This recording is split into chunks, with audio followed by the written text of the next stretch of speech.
Olá pessoal, mais uma questão aí do simulado de ciências humanas, faz referência aqui ao processo de globalização.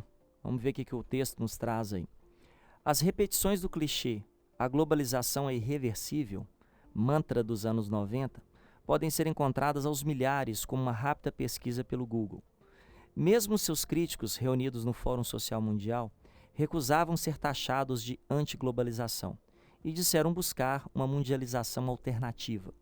Hoje, porém, o termo desglobalização ganha cada vez mais espaço, não como consequência temporária de um acidente de percurso como a crise de 2008, mas como uma força assertiva e talvez de longo prazo.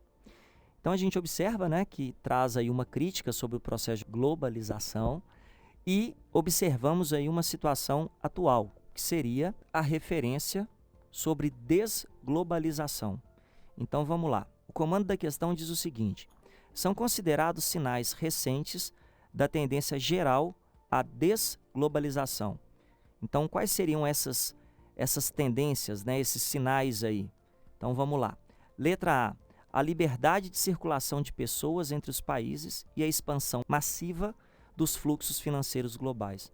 Na verdade, tanto a liberdade de circulação de pessoas, ali no caso, e a expansão massiva dos fluxos estaria consolidando o processo de globalização e não seriam sinais dessa desglobalização. Com relação à letra B, o declínio dos mecanismos para proteger a produção nacional e o impacto disso sobre a criação de empregos.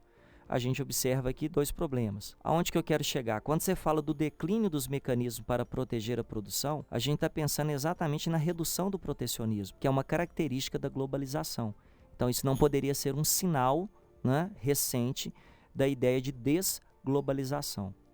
Na letra D, o apoio indireto da Rússia a Donald Trump e o crescimento do bloco da União Econômica Euroasiática. Um erro grotesco, já que a gente não visualiza recentemente o processo de apoio do governo atual do Vladimir Putin a Donald Trump, e isso não faria relação com desglobalização. Letra E, o fechamento do ciclo de abertura da China ao priorizar o investimento externo e a retração do comércio. Na verdade, a gente não tem esse fechamento do ciclo da abertura da China, até porque ela continua tendo o seu mercado aberto aos investimentos externos e ela continua também com uma política mais agressiva para investimentos internos. Então, aquilo que a gente consideraria como um sinal recente ou sinais recentes para a desglobalização seria a decisão do Reino Unido de deixar a União Europeia e a rejeição dos Estados Unidos à parceria Transpacífico, ou seja, duas situações que são marcas da globalização, blocos, acordos. Então, a letra correta seria a letra C.